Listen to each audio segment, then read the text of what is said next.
बीते 8 फरवरी को हल्द्वानी के बनवनपुरा में हुई हिंसा को लेकर के जहां हल्द्वानी में अफरा तफरी का माहौल आज भी है, क्योंकि 6 दिन बीत जाने के बाद से जो यहां पर लगातार कार्रवाई पुलिस की तरफ से की जा रही। बनवनपुरा क्षेत्र में कर्फ्यू अभी यथास्थित रखा गया है, धारा 144 लागू है और शूट एंड साइट के ऑर्डर बनवनपुरा क्षेत्र में है, तो उसको लेकर तमाम कार्रवाई यहाँ पर पुलिस की तरफ से की जा रही है। तमाम आरोपी गिरफ्तार कर लिए गए हैं और अब जो बनवनपुरा क्षेत्र में यहाँ पर जो मलिक का बगीचा जहाँ पर घटना हुई थी वहाँ पर भी थाना बना दिया गया है और पुलिस धामी की तरफ से, और लगातार यहाँ पर जो आरोपी हैं उनको बख्शा नहीं जाएगा, ये साफ तौर से बयान आ रहे हैं। इस बीच में अब प्रतियोगी संवाद के साथ हमारे साथ बात करने के लिए मौजूद हैं बहुत ही अहम व्यक्ति मजर अली नवाब, जो अल्पसंख्यक आयोग के उपाध्यक्ष भी हैं। उनसे बात करते हैं इस पूरी घटना को लेकर के कि अल्पसंख्यक आयोग कैसे देखते हैं इस घटना को और कैसे इसमें कार्रवाई करने जा रही है। सर, प्रतियोगी संवाद से बात करने के लिए आपको बहुत बहुत धन्यवाद। देखिए, ये बताइए सर, जिस तरीके का घटना रहा 8 तारीख के बाद से लगातार, किस तरह से देखते हैं इस घटना को? क्या, क्योंकि लगातार आपकी बातचीत हो रही है अधिकारियों से, अल्पसंख्यक आयोग की, क्योंकि आप उपाध्यक्ष हैं, अल्पसंख्यक आयोग इसको किस तरीके से ले रहा है और कैसे कार्रवाई इसमें की जानी है, क्योंकि तमाम लोग वहाँ पर जो हैं लगातार अभी भी कर्फ्यू में फंसे हुए हैं। देखिए, जिस तरीके से ये घटना हुई है, ये उत्तराखंड के लिए कलंकित घटना है, क्योंकि उत्तराखंड एक शांति प्रिय प्रदेश है। यहाँ सब लोग मिलकर के रहते हैं, चाहे हिंदू हो या मुस्लिम हो, सारे लोग आपस में एक दूसरे के त्यौहार मनाते हैं, एक दूसरे की खुशी में शामिल होते हैं, गम में शामिल होते हैं। लेकिन ये घटना अजीबोगरीब घटना और गंभीर है। हमने इसे गंभीरता से लिया है और सरकार ने भी इसे गंभीरता से लिया है। लगातार सरकार के बयान आ रहे हैं, सरकार जिस तरीके से काम कर रही है। घटना के अगले दिन माननीय मुख्यमंत्री जी इस घटना को अपनी नज़र से देख करके और यहाँ का दौरा करके अधिकारियों से, कर्मचारियों से, सबसे मिल करके और अब सारी रिपोर्ट लेकर के उनके द्वारा, और मुख्य सचिव लगातार यहाँ का दौरा कर रही हैं। उसके अलावा पुलिस महानिदेशक यहाँ कैंप कर रहे हैं, उन्होंने भी यहाँ दौरा किया है। पुलिस के आला अधिकारियों से लगातार मुख्यमंत्री बात कर रहे हैं, हम लोग बात कर रहे हैं। और सबसे पहला अभी तो हमारा मकसद है वहाँ शांति व्यवस्था कायम हो, बहाल हो।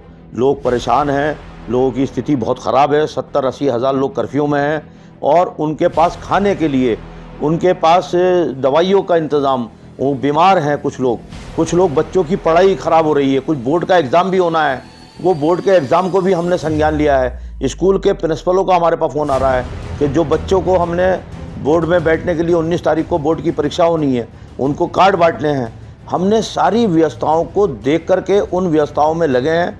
आज वहाँ हमने बहुत कुछ किया है, वहाँ राशन पहुँचाने का काम किया है, वहाँ सब्ज़ी पहुँचाने का काम किया है, वहाँ एक अस्पताल स्थापित किया गया है जहाँ आज एक बच्चों का डॉक्टर और गर्भवती महिलाओं के लिए गायनी डॉक्टर और फिजिशियन, हार्ट तक के डॉक्टर हमने वहाँ बिठाए हैं। और हमारी सीएमओ द्वारा जो दवाई की व्यवस्था पूरी वहाँ की गई है, एनजीओ से दवाइयाँ दिलवाई गई हैं और खाने पीने की सुविधाएं भी बहाल की गई हैं, पानी पीने का सुविधाएं बहाल की गई हैं, सफाई व्यवस्था वहाँ बहाल की गई है।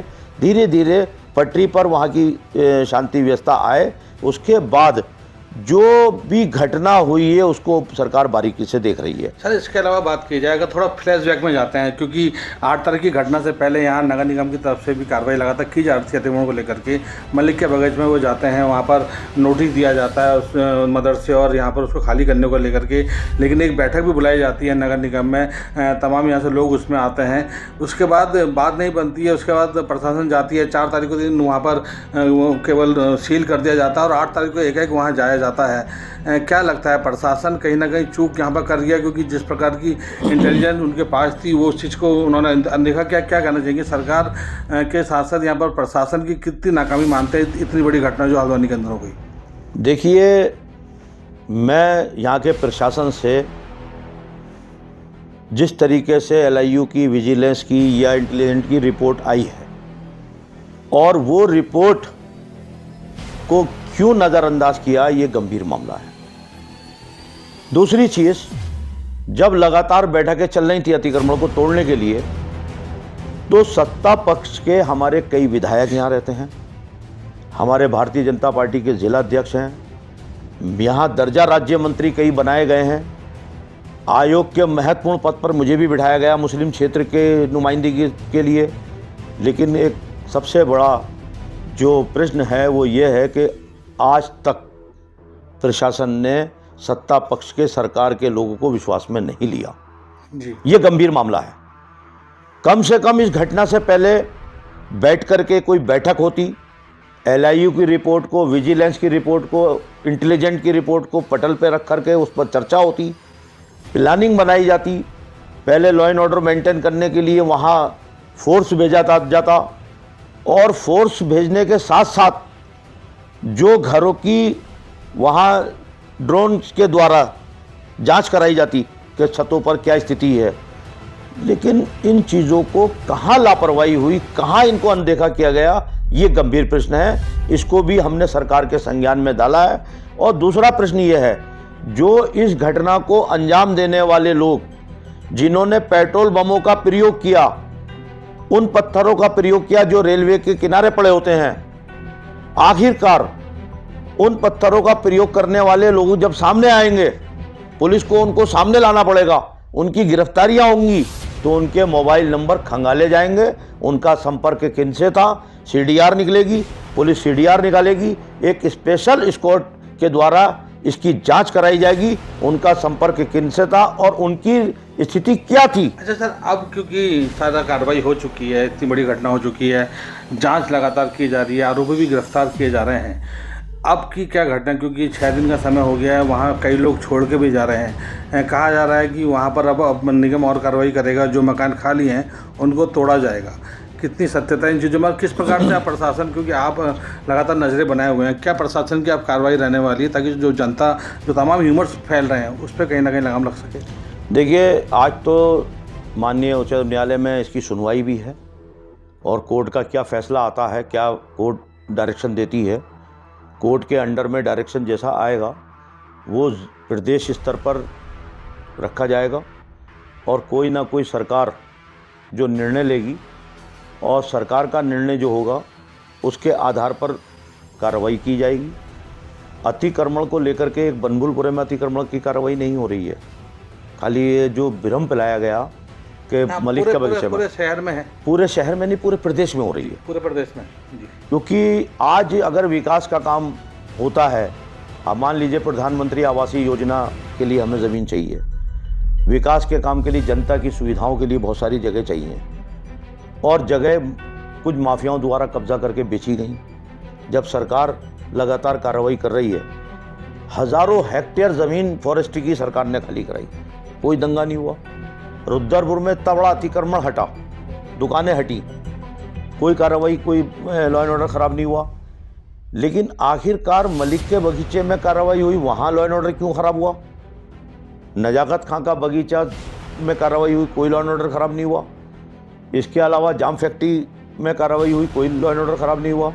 ये गंभीर विषय है। अच्छा, CM साहब से, क्योंकि आपके लगातार आप टच में हैं, क्या बातचीत उनसे हो रही है? CM साहब की तरफ से क्या कहा जा रहा है और आपकी तरफ से यहाँ पर क्या क्या उनको जानकारी दी गई है? और साथ ही क्योंकि बनवरपुरा क्षेत्र में जहाँ मलिक का बगीचा है, जहाँ घटना हुई थी, वहाँ पर भी उन्होंने चौकी खोल दी है, 24 घंटे में वो कर दिखाया जो उन्होंने कहा था।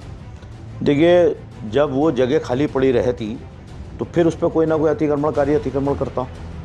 पुलिस सहूलियत के लिए, क्योंकि थाना क्षेत्र में जगह की आवश्यकता थी और वहाँ उचित समझा गया कि यहाँ लॉ एंड ऑर्डर ख़राब ना हो, वहाँ थाना खोल दिया गया।